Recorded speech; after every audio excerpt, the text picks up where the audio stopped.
ये आज उर्दू के कुछ थोड़ा सा मुश्किल होता है लिखना, लेकिन ज़्यादा मुश्किल भी नहीं है। बहुत खूबसूरत नाम है उर्दू के कुछ।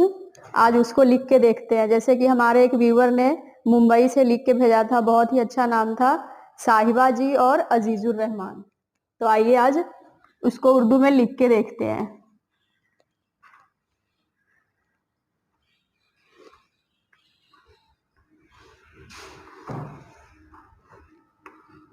पहले लिखिए साहिबा जी।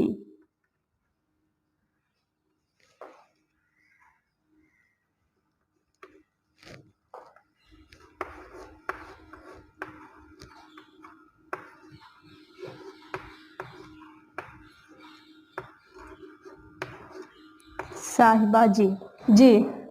उसके बाद लिखते हैं अजीजुर।